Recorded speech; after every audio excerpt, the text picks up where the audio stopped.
વ્યાવૃત્તોપી હરવ ચિત્તમ. એટલે જ મહાપ્રભુજી આજ્ઞા કરી સોળસ ગ્રંથમાં, ભલે વ્યાવૃત્તિ કરો, ધંધો કરો, બધુંય કરો, પણ પ્રભુને ભૂલ્યા વગર પ્રભુનું સ્મરણ સતત રાખો. આપણે નારાયણદાસજીની વાર્તા આવે છે ને, બહુ જ એમના મનમાં મનોરથ કે હું વ્રજમાં જાઉં, ગોકુલમાં જાઉં ને ગુસાઈજીના દંડવત કરું, પણ દુકાનમાં એટલા વ્યસ્ત કે દુકાન છોડીને નીકળી જ ન શકે, કેમ કરીને સંજોગ જ ના આવે. એટલે એમણે એક યુક્તિ કરી. એમણે એક વ્રજવાસીનો બાળક પગારથી રાખ્યો. એનું કામ શું? એને પગાર આપે, પણ એનું કામ એટલું જ કે 2 ઘડી થાય એટલે શેઠજીને યાદ અપાવવાનું કે ભૈયાજી ગોકુલ કબ ચલોગે. બસ આટલું બોલે અને નારાયણદાસજી મનથી ગુસાઈજીના ચરણોમાં પહોંચી જાય, મૂર્છિત થઈને પડી જાય અને પાછું ભાન આવે, ધંધામાં કામે વળગે એટલે પાછો 2 ઘડી થઈ જાય, પાછો પેલો બોલે ભૈયાજી ગોકુલ કબ ચલોગે, પાછા મૂર્છિત થઈને પડી જાય, પાછું ચિત્ત ગુસાઈજીમાં જતું રહે. આમ દુકાનમાં બેઠા બેઠા પણ મન ગુસાઈજીમાં રાખતા. શું તમને બધા દાહોદ વાળાને એમ નથી લાગતું કે આવો એક કામ વાળો આપણે રાખવો જોઈએ? બીજું કાંઈ નહીં. મેં તો એક વ્યક્તિને જોયા, એને તો મોબાઈલનો એટલો સારો ઉપયોગ કરે ને કે 2 ઘડી થાય ને એટલે મોબાઈલ માંથી વાગે જય શ્રી કૃષ્ણ, જય શ્રી કૃષ્ણ, જય શ્રી કૃષ્ણ એવું અલાર્મ એને સરસ સેટ કર્યું. સ્મરણ કરાવે હું ઠાકોરજીને ભૂલી ના જાઉં. કારણ કે આ સંસાર એવો છે ને કે એવો આપણને જકડી રાખે ને ખેંચી રાખે ને કે ભગવાન યાદ આવવા દેતો નથી. એટલે જ સૌથી સંકટનો સમય ભક્ત માટે કયો કે જે ક્ષણોમાં ભગવાન ભૂલી જવાય. એટલે તુલસીદાસજી રામચરિત માનસમાં પણ હનુમાનજીએ કહ્યું ને, સત્સંગ કોને કહેવાય? આ શબ્દો તો આપણે ઘણી વાર સાંભળ્યા છે, પણ હરિરાયજી બહુ ગહનતામાં આપણને લઈ જશે કે આ દુસ્સંગ અને સત્સંગ આ બંને એવા તત્વો છે જે તમારા ભાવને ઘાટ આપવાના છે. અને આ જગતમાં વૈષ્ણવે સંસારમાં સાચવવા જેવું શું છે? એક વસ્તુ યાદ રાખજો, કોઈ વસ્તુ બગાડી જાય ને તો નુકસાન નથી, કોઈ ધન બગાડી જાય તો નુકસાન નથી, કોઈ ઘર બગાડી જાય તો વાંધો નહીં, પણ જે વ્યક્તિ તમારું મન બગાડી જાય છે ને એ સૌથી મોટું નુકસાન કરે. કારણ કે જ્યારે મન બગડ્યું પછી તમારું અહિત કરવા માટે તમારે બીજા કોઈની જરૂર નહીં પડે, તમે જ તમારો સર્વનાશ કરી દેશો. એટલે સૌથી મોટો નુકસાન જે મન અને બુદ્ધિનો બગાડ થાય ને માણસનો, એ સૌથી મોટું નુકસાન. અને મેં એ દિવસે કહ્યું હતું ને કે હવે બુદ્ધિ ઓછી છે એનું દુઃખ નથી, હવે બુદ્ધિ જરૂરત કરતા વધારે છે એ ખતરનાક થઈ ગયું. કારણ હવે આપણી બુદ્ધિ બીજાને છેતરતી નથી, પણ હવે બુદ્ધિ એટલી વધી ગઈ છે કે આપણી જ બુદ્ધિ આપણને છેતરી રહી છે. અનેક પ્રકારથી, અનેક લોજિકોથી, અનેક તર્ક વિતર્ક કરીને, અને આપણને એમ લાગે વાત તો સાચી જ છે, અનેક પ્રકારથી આપણી બુદ્ધિ આપણને છેતરે. અને એમાંય પાછા આપણે શાસ્ત્રોના પ્રમાણ ને લોકોના પ્રમાણ ને ભક્તોના પ્રમાણ, ગમે તેટલો સારો લોજિક તમારી બુદ્ધિ ને મન તમને આપે, પણ પ્રભુથી દૂર થવાની વાત કરે તો સમજી લેજો કે હમણાં તમારી બુદ્ધિ તમને છેતરી રહી છે. ગમે તેટલો ઉત્તમ લોજિક કેમ ન હોય, તમને એમ લાગે કે મન અને બુદ્ધિ એટલા હોશિયાર છે ને, તમારા હાથે પાપ કરાવશે ને તો ઢોળશે બીજાના માટે કે મારે ક્યાં કરવું, આ તો ફ્રેન્ડ સર્કલ હતું એટલે, આ તો આવા સંજોગ હતા એટલે, એ તો આવો માહોલ હતો એટલે, એ તો આવી પરિસ્થિતિ એટલે પાપ કરાવીને પણ વાંક બીજાનો કર્યું તે પણ વાંક વાંક સંજોગોનો, વાંક મિત્રોનો. આ બુદ્ધિની ચતુરાઈ છે, આ મનની ચતુરાઈ છે, એ છેતરે છે. આપણા જ મન અને બુદ્ધિ આપણને છેતરી રહ્યા છે. અને એટલા માટે જે વ્યક્તિ મન બગાડે એનાથી સાવધાન રહેજો. ઘણા એવા મળે અને મન બગાડનારા વ્યક્તિઓ કઈ બહુ ખરાબ હોય, ખરાબ ખાતો પીતો હોય ને ખરાબ બગડેલો એવો જ વ્યક્તિ નહીં, સારા એવા ભણેલા ગણેલા સૂટ બૂટ પહેરીને આવેલા લોકો પણ ઘણી વાર આપણા મન બગાડી જાય છે. અરે આમ ભગવાનને ભોગ ધરાતો એ દુનિયાને જમાડે છે, પ્રભુને કઈ સુડાવતા હશે એ દુનિયાને જગાડનારો સુડાવનારો છે, આમ કઈ ભક્તિ ભગવાન સ્વીકારતા હશે, આમ કરવું જોઈએ, આમ કરીને જે કરતા હો એ તમારું મુકાવી દે તો માનજો કે આ દુસ્સત છે. પછી ગમે તેટલો નિકટનો સગો હોય, ગમે તેટલો વિદ્વાન હોય, ગમે તેટલો ભણેલો ગણેલો હોય, ગમે તેટલો ધનાઢ્ય હોય, ગમે તેટલી ડિગ્રીઓ એને મેળવી હોય, પણ જે ભગવાનથી દૂર થવાની તમને પ્રેરણા આપે એને દુસ્સંગ જાણવું. આ સીધી સાદી વાત, સમજાય એવી વાત. બાકી તો તર્ક વિતર્ક અને પ્રમાણો ઘણા આપી શકીએ. સીધી વાત એ કે તમારું જ મન ગમે તેટલું સારું લોજિક આપીને તમારી સેવા અને સત્સંગ છોડાવે તો માનજો હમણાં મારું મન મને છેતરવામાં લાગ્યું છે. એટલે તો પ્રભુએ ગીતાજીમાં કહ્યું ને કે મય્યેવ મન આધત્સ્વ મયી બુદ્ધિમ નિવેશ. તારા આ બે રમકડા મને પહેલા આપી દે, મન અને બુદ્ધિ. અને જ્યાં સુધી આ તારી પાસે રહેશે ને રમ્યા જ કરીશ, તું મારી પાસે નહીં આવવા દે. અને એટલા માટે હરિરાયજી આપણને ચેતવી રહ્યા છે. શું ચેતવી રહ્યા છે? કે આ કલિયુગમાં આપણે કેટલી વસ્તુ બચાવવા માટેના કેટલા ઉપાયો કરી. ઘરની સુરક્ષા માટે, ધનની સુરક્ષા માટે, પરિવારની સુરક્ષા માટે, સંસારની સુરક્ષા માટે, શરીરની સુરક્ષા માટે કેટલી સુરક્ષાનો વિચાર કરીએ છીએ, પણ ખરેખર જેને સાચવવા જેવું છે ને એની ચિંતા જ કરતા નથી. અને સાચવવા જેવું છે તમારું મન, તમારી ભાવનાઓ. કારણ કે જયારે એ બગડવા લાગે છે ને ત્યારે માણસ પોતે પતન તરફ જવા લાગે છે. જાકો પ્રભુ દારૂણ દુઃખ દેઈ તાકી મતી પહેલે હર લે. તુલસીદાસજી એટલે જ કહ્યું, પ્રભુ જેને દુઃખ આપવાના હોય ને એની શરૂઆત ક્યાંથી થાય? ભગવાન એની બુદ્ધિ પહેલા લઈ જાય. અને એટલા માટે જે એનું અહિત કરનારા હોય ને એ બધા એના મિત્ર લાગે, ને સારી વાત કહેતા હોય ને બધા દુશ્મન લાગવા માંડે. સમજી લેવું કે અહીંયાથી એના દુર્ભાગ્યની શરૂઆત થઈ. અરે ગીતાજીમાં તો કોઈ ચાર્ટ ના આપ્યો. હરિરાજ કે ભાવનું રક્ષા ધ્યાય તો વિષયાન પુંસ સંગસ્તે શુભ જાય તે સંગા સંજાય તે કામ કામાત ક્રોધો ભી જાય તે ક્રોધાત ભવતિ સંમોહ સંમોહા સ્મૃતિ વિભ્રમ શ્રુતિ વંશાત બુદ્ધિનાશો બુદ્ધિનાશાત પ્रणश्यति. સમજાઈ ગયું નહીં? આખું ચાર્ટ ભગવાને ધ્યાય તો વિષયાન પુંસ. મનમાં જ્યારે કોઈ એક વ્યક્તિ આવીને કોઈ વિષય વાવી જાય ત્યાંથી પતનની શરૂઆત થાય. કે આજે સેવા નહીં કરું તો ચાલશે, બસ આ છૂટવાની શરૂઆત. અને એક દિવસમાં શું છે, ઘણા લોકો નિયમ લે કે હવે આપણે તો શિક્ષાપત્ર સાંભળ્યું એટલે રોજ માળા ફેરવા, રોજ પાઠ કરવા. ઘણા લોકો 9 દમનાષ્ટક રોજ કરીશું એટલે અઠવાડિયું બરાબર ચાલે. પછી એમ તો આજે તો અહીંયા જરૂરી કામથી જવાનું છે, કાલે 18 કરી લઈશ. એક દિવસ પડશે તો કાલે ડબલ કરી લઈશ. અને એમ કરતા કરતા ભેગા થતા જાય, પૂરા થાય જ નહીં, ગુણાકાર જ થયા કરે. એટલે ઓલવેઝ મનને ખોટા એક્ઝામ્પલ નહીં આપવા દેવા. કારણ કે એક દિવસ તમે છોડશો ને એટલે મન માટે કાયમનું એક્ઝામ્પલ થઈ જશે. જો એ દિવસે નતું કર્યું તો ચાલી ગયું, આજે નહીં કરું તો ચાલશે. એટલે તમે એક દિવસ છોડ્યું અને આ એક દિવસ છોડ્યું એટલે મન આ વસ્તુનો દુરુપયોગ આખી જિંદગી કરશે કે તે એ દિવસ નતું કર્યું, ચાલી તો ગયું તો આજે નહીં કરે તો ચાલશે. અને મન આ એક્ઝામ્પલને વારે ઘડીએ આપી આપી આપી તમને આ બધું મુકાયા કરશે. અને એટલા માટે આપણે ત્યાં એક શબ્દ છે નિત્ય નિયમ, રોજનો નિયમ. અને નિત્ય નિયમો આપણા બંધન નથી, આપણા ટેકા છે શ્રદ્ધાના. જે નાનકડી વેળ ઉગી હોય અને આપણે લાકડી રોપીને વાવી દઈએ, રોપી દઈએ. સાધારણ વ્યક્તિને એમ લાગે કે હમણાં તો ઉગી અને પછી બાંધી દીધી લાકડી સાથે. પણ લાકડી એનું બંધન નથી, એના વિકાસનો આધાર છે, એનો ટેકો છે, જેનાથી એ વેલનો વિકાસ થવાનો છે. તો તમને જો હું પ્રશ્ન કરું કે તમે તમારી શ્રદ્ધાની વેલ કયા ટેકે બાંધી છે, બધાએ જવાબ વિચારવાનો છે, આપવાનો નથી, પોતપોતે વિચાર. તમે એમ કહો ભાવ વધે, શ્રદ્ધા વધે, બધું બરાબર, પણ વેલના વિકાસ માટે કોઈ ટેકો તો જોઈએ ને. તમે તમારી ભાવનાની વેલ કયા ટેકે બાંધી છે?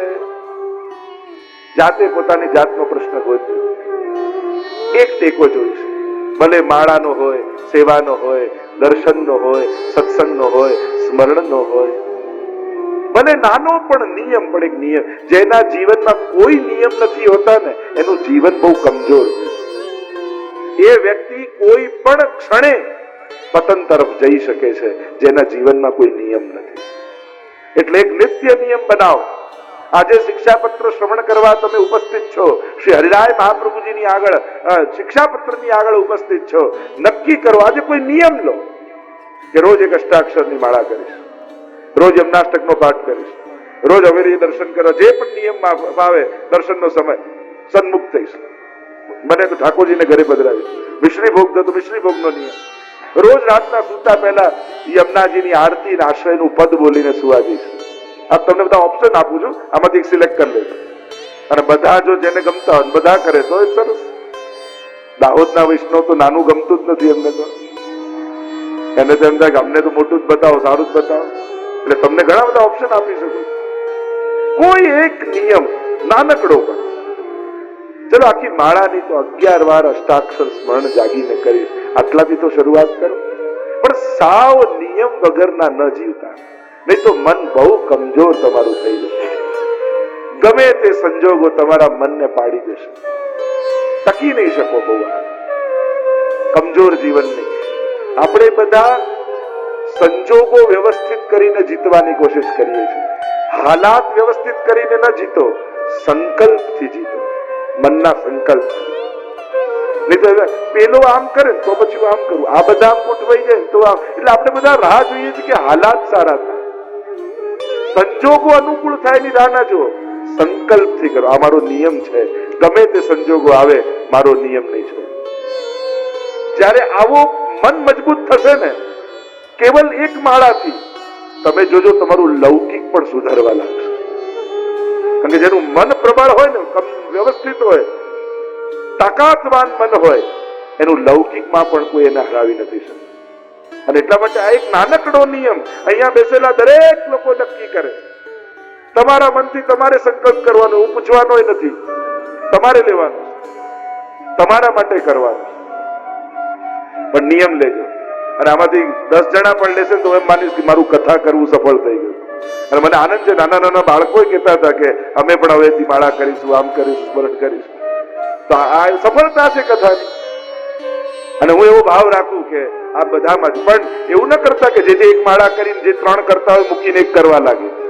પછી લોકો તો જે એક જ માળાનું કીધું છે એમ કઈ 3 મૂકીને એક શરૂ કરી. આ તો કાંઈ ન કરતા હોય એના માટે સંકલ્પ રાખો. શ્રીરાય મહાપ્રભુજી અદ્ભુત વાત આપણને કરે છે. નિધિ પ્રાપ્ત સુસંરક્ષ્યો દુસ્સંગાદિ સદા. દુસ્સંગથી તમારા ભગવત ભાવ રૂપી નિધિની સુરક્ષા કરો. આ નિધિ શું છે? આપણું સાચું ધન શું છે? આપણો ભાવ. કારણ કે જેની ભાવના ઉત્તમ હોય ને, એ ખરાબ સંજોગોમાં પણ આનંદમાં રહી શકે. 2 જણા જતા હતા અને ગાડી થોડીક ભટકાઈ, એટલે એ કેમ કહ્યું, જો આપણી જોડે ભગવાન આવું કરે. બીજાએ કહ્યું, જો ઠાકોરજી આપણને આટલામાં બચાવી લે. ઘટના એક જ ઘટી, પણ અર્થઘટન જેવા કરો ને એવા સુખ દુઃખના અનુભવ થાય. એકને એમ થયું પ્રભુએ આટલામાં તલવારનો ઘા સુઈથી ઉતારી દીધો, અને કોઈને એમ થયું કે આપણી જોડે જાવ. એમ ઘટનાઓ દરેકના જીવનમાં ઘટે, પણ મહત્વનું છે તમે એના અર્થઘટન કેવા કરો છો. જીવનમાં શાંતિ સમજદારને જ મળે. નહીં તમને એમ થાય બધું છોડીને ક્યાંક હિલ સ્ટેશન, એને એકાંત કહેવાય, શાંતિ ના કહેવાય. જ્યાં કોઈ બોલાવનારું હોય ના હોય, વાત કરનારું ના હોય, કોઈ અવાજ ના હોય, એને શાંતિ ન કહેવાય, એને એકાંત કહેવાય. આવો એકાંત તો ઘણી લોકો વિદેશ નથી જતા, ઘણાના મા બાપ જાય, અમેરિકા જાય અને 6 મહિના થઈ જાય એટલે ગળા સુધી આવી ગયા હોય. એમ તો ક્યારે ઇન્ડિયા જઈએ, ક્યારે ઇન્ડિયા જઈએ. 6 મહિને ટિકિટ કરાવી હોય દીકરાએ, અને પછી એમાં અમે મળીએ પૂછીએ કેમ છો, બધું શાંતિ છે? જે અહીંયા તો ભયંકર શાંતિ છે. એટલે શાંતિ એ ભયંકર હોય, શાંતિ ભયંકર હોય છે. ઘણા લોકો સ્મશાનની શાંતિ છે, ઘણા કહે યુદ્ધ પહેલાની શાંતિ છે. શાંતિ કેટલા પ્રકારની હોય? તો આપણે ક્યાં એવી? આપણે તો રસમય શાંતિ જોઈએ. આપણે શાંતિ કેવી જોઈએ? જેમાં કૃષ્ણ આનંદ કરતો હોય, રાસ કરતો હોય, એવી શાંતિ જોઈએ. તો એકાંત અને શાંતિમાં ફરક છે. એક ગીધ હતું, આમ ઝાડની ટોચ ઉપર શાંતિથી બેઠું હતું. જંગલમાં એક સસલું જતું હતું ને, એને જોયું કે જો ગીધ કેવું શાંતિથી બેઠું છે, લાવ હું બેસું. એટલે ઝાડ નીચે આવી બેસી ગયું. એટલામાં એક શિયાળ આવ્યું ને એને મોઢામાં પકડ્યું સસલા, અને જ્યાં મારવા જાય ત્યાં મોઢામાં ફસાયેલા સસલાએ કહ્યું કે અરે પેલું ગીધ શાંતિથી બેઠું છે, એને કોઈ હેરાન નથી કરતું ને મને મારો છે, આવું કેમ? ત્યારે શિયાળે મારતા પહેલા કહ્યું કે શાંતિ માટે ઊંચાઈ જોઈએ, સમજની વિચારની, વ્યવહારની જો ઊંચાઈ ન કેળવી તો જીવનમાં શાંતિ નહીં આવે, નહીં તો કોઈ પણ મોઢામાં પકડીને મારી નાખે. જીવનમાં જેને સમજની ઊંચાઈ મેળવી હોય ને એના જ જીવનમાં શાંતિનો ઉદય થાય. બાકી બારણા બંધ કરીને એકલા ઓરડામાં બેસી જાઓ એને એકાંત કહેવાય. અને વિચિત્રતા જીવનની એ છે કે જ્યારે શરીર શાંત હોય ને ત્યારે મન વધારે ચંચલ થઈ જાય. તમારું મન વધારે ચકડોળે ક્યારે ચડે? જ્યારે બધું કામ છોડીને સોફા પર શાંતિથી બેઠા હોય ને ત્યારે દુનિયાભરના વિચાર આવી જાય. પણ બહુ કામમાં બિઝી હોય ને ત્યારે મન ભટકતું નથી. શરીર જ્યારે વ્યસ્ત હોય ને ત્યારે મન શાંત હોય, અને શરીર શાંત થાય એટલે મન વ્યસ્ત થઈ જાય, મન દોડાવ્યા કરે. આ સ્વભાવ છે. અને એટલા માટે હરિરાયજી કહે છે તમારી નિધિ શું છે? નિધિ કોને કહેવાય? જે સર્વસ્વ ધન છે એ શું છે? આપણો ભાવ. કારણ મન બગડેલું હશે ને, જયારે કોઈ જોડે ઝઘડો થયો હશે ને ત્યારે સારામાં સારી મર્સિડીઝ કારમાં એસી ચલાવીને બેઠા હશો ને તોય પરસેવો આયા કરે. ત્યારે બેસવાનો આનંદ.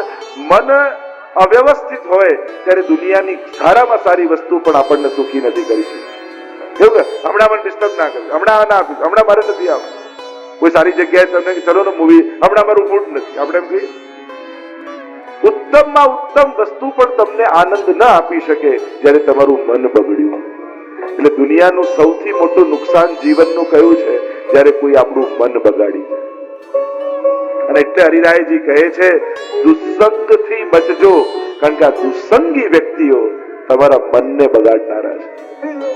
જ્યાં સુમતિ ત્યાં સંપત્તિ નાના, જ્યાં કુમતિ ત્યાં વિપદ નિધાના.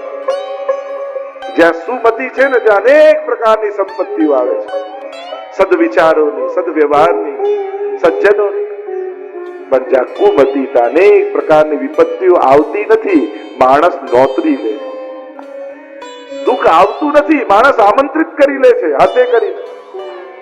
અને એટલે હરિરાયજી કહે કે જેમ અગ્નિ પર જલ પડે અને આપણે સાચવીએ કે પાણી અગ્નિમાં ન પડી જાય, નહીં તો પાણી અગ્નિને બુઝવી નાખે. એ રીતે ત્યક્ત્વા અપી લોક સંકોચમ, પાછું કહી દીધું. કારણ કે પાછું આપણને શું છે? ધર્મ ઓછો નડે ને શરમ વધારે નડે. સત્સંગ પણ કોણે પોતાના ઘરે રખાવ્યો છે એના પરથી ખબર પડે જવું કે નહીં. લોકો સત્સંગ માટે ના જાય મંડળમાં, જુઓ ને તો કે આના ઘરે છે, નહીં જઈએ તો ખોટું લાગી જશે. ભગવાનને ખોટું લાગશે કે નહીં એની ચિંતા નથી, પણ પેલાને ખોટું લાગશે કે નહીં એની ચિંતા આપણને હોય. શું તમે ભગવાનના ભોગે સંસારને રાજી કરવા તૈયાર છો? હરિરાયજી ઊંધું કહે છે કે સંસારના ભોગે પણ ભગવાનને નારાજ ન કરતા. ત્યક્ત્વા લોક સંકોચમ, લોક સંકોચને છોડીને પણ દુસ્સંગ ત્યાગી દેવો. જેને બળવાથી મન બુદ્ધિ બગડવાના હોય ને પછી વિચારવું નહીં કે આને ખોટું લાગશે નહીં લાગશે. ઘણી વાર લોકો ફરજિયાત લે, એમ થાય કે હવે ઠાકોરજીને ધરીને જ લેવું, બહારનું ક્યાંય નથી લેવું, અને આમ થાય એટલે પછી સંસાર એવો છે ને, સમાજની આદત શું છે? કેમ કરીને કોઈનો નિયમ તોડાવીએ. લોકોને એમાં બહુ મજા આવે. જેને નિયમ લીધો ક્યાંનું નથી લેવું, ઘરે ઠાકોરજી ધરીને મારા ઘરે તો જમવું જ પડે, મારે ત્યાં કેમ ના જમો, તમે કોઈ મોટા ભગત થઈ ગયા, અમે કઈ ખરાબ છીએ? આ કઈ નાના મોટા કરવા માટે છે? ધર્મનો એક નિયમ છે કે ધીમે ધીમે જેમ જીવ આગળ જાય ત્યારે એની સમગ્ર ચેતના પ્રભુ પર કરે એ રીતે આગળ વધવું જોઈએ. શું આપણા સમાજમાં એ મેચ્યોરિટી ખરી કે કોઈને આપણા લૌકિક સુખ માટે એનો ધાર્મિક નિયમ ન તોડાવીએ? તમને ખવડાવવાનો જ બહુ શોખ છે તો અડધી દુનિયા ભૂખે મરે છે ને જમાડો. પણ આપણને તો રસ કોનામાં? આણે નિયમ લીધો એટલે તોડાવો બસ. થોડો મેચ્યોર સમાજ થવો જોઈએ.